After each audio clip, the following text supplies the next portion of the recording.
The Telegraph and the Spectator are two of the most venerable names in the UK press, especially influential on the right and in conservative circles. Now, an Emirati-backed outfit is trying to take full control of the titles, and that's led to real concern from politicians and others, including senior management, that it's a threat to democracy. Andrew Neil, one of the most famous names in British broadcasting and publishing, is chairman of The Spectator, and he said it would be absurd for the UAE to own part of the British media. He joins me now. Andrew, ministers are weighing up whether to block the sale of the Telegraph and Spectator. Are you opposed to that sale? And if you are, why? I'm certainly opposed to it, as any right-minded person should be. Look, it is clearly wrong for government of any persuasion to own media assets like the Telegraph and the Spectator.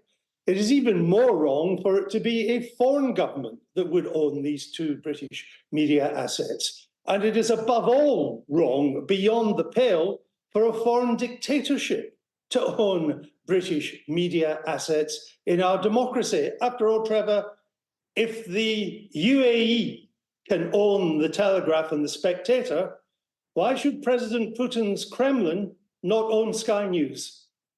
I'm glad you've come on this morning to mince your words, but let's just test that for a second. We've lots of foreign proprietors of news organisations. Sky News, we're owned by Comcast, an American outfit. Evening Standard by basically a Russian family. And you had a very distinguished career editing organs owned by an Australian. What's so terrible about this particular group, given that in all those cases people would say that their journalism was not affected by the ownership? I think you viewers will have listened carefully enough to my first answer to know that I did not come out against foreign ownership. Foreign ownership is not the issue. There's always been foreign ownership involved in British media. Go back to Lord Beaverbrook in the 20s, 30s, 40s, 50s. Conrad Black, a Canadian, owned the Spectator and the Telegraph. Rupert Murdoch, Australian-American, owns the Times. Foreign ownership is not the issue at all. It is foreign government, and not just foreign government, but a foreign dictatorship. And as I say, if the UAE can own us, then why couldn't President Xi of China buy up the Mirror, the Express, and a couple of other newspapers? And I'm sure the Kremlin would love to have Sky News as well. So it's an absurd proposition, and it cannot be allowed to happen. OK, we're happily not speaking Russian here, but you're going to understand, I think you'll understand as a journalist why I'm going to ask you this next question.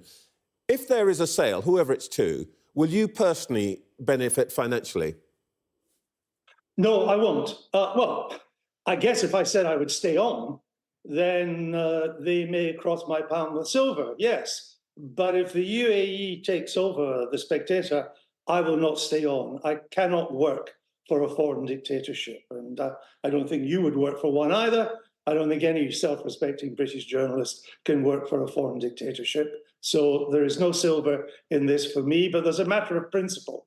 I have been the custodian of the Spectator for the past 20 years.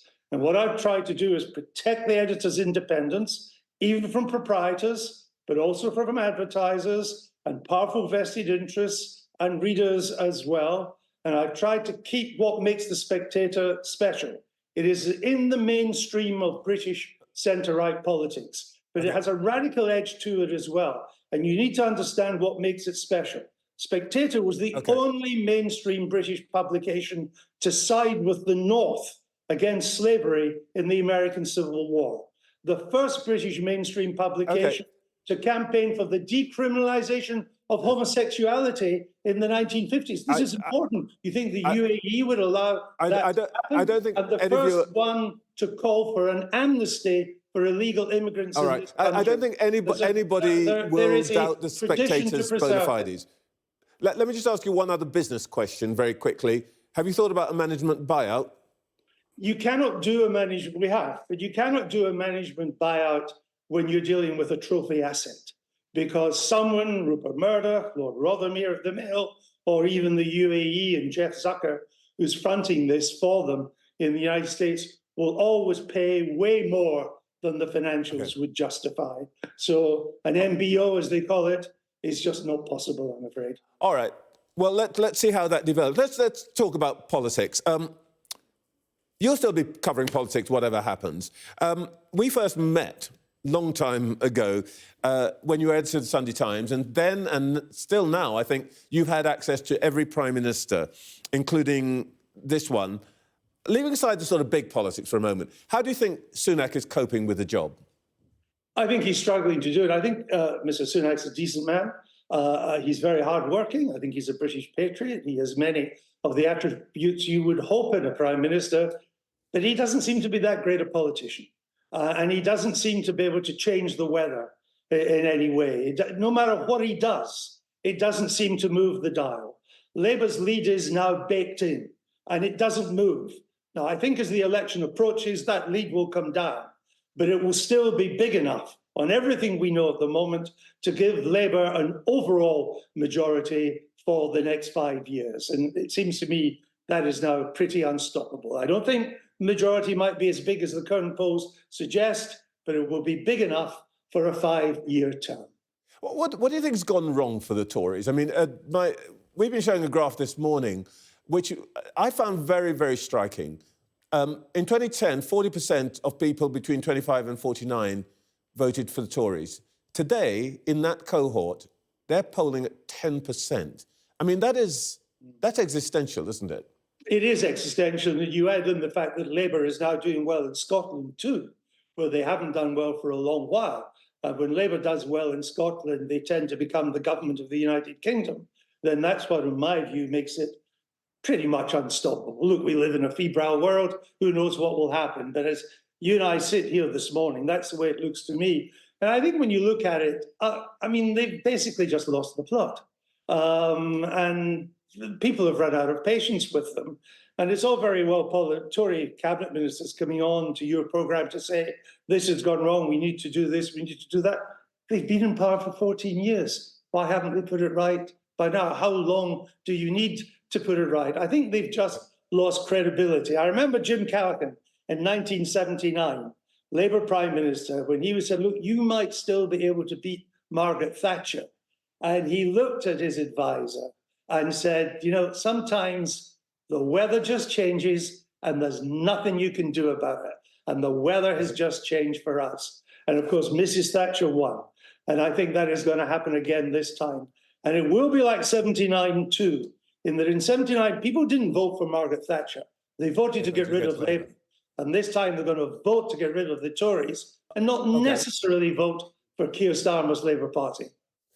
Andrew, you spend a lot of time coming and going across the Atlantic. You're familiar with American politics. Let me put this delicately. You and I are each just 7 years younger than Biden and Trump, respectively. So the viewers are going to start shouting pot, kettle, and all of that. But does the Biden performance this week spell the end of his presidency? I think it has. Now, you and I are getting on. I think there's no need denying that, and I thank you for bringing it up. It's very good of you to do so. But last time I looked, neither you nor I are bidding for a seat in the Oval Office, and the most important democratic position in the world. And politicians are almost at their most vulnerable when people say things that the voters know to be true. And what the special counsel said this week, they know to be true. Most Americans, 70%, including a majority of Democrats, think he is simply too old to run again. And there's a very important editorial in the New York Times this morning, which, although it doesn't come out and say he should step back, it does say he needs to do a number of things to get the show back on the road. And each one of these things, Trevor, is something that Joe Biden simply cannot do. So actually, the implicit message from the House Journal of the Democratic Party, the powerful House Journal, is he shouldn't be running again. And I'm not sure it's given, because I think Mr. Biden's decline, by the way, Mr. Trump has declined somewhat too, but Mr. Biden's in a different category, that can only get worse. And I wouldn't rule out that he doesn't make it through to the Democratic Convention in August of this year. Crikey. And that actually the convention itself is forced to choose a new candidate. 4,000 delegates in what we used to call smoke-filled rooms would make the decision as to who the presidential candidate for the Democrats would be. And lo and behold, it's taking place in the home of smoke-filled rooms. It's taking place in Chicago, and it could be an exciting August there. Crikey. OK, you're going to come back and talk to us about that nearer the time, aren't you? I'd love to.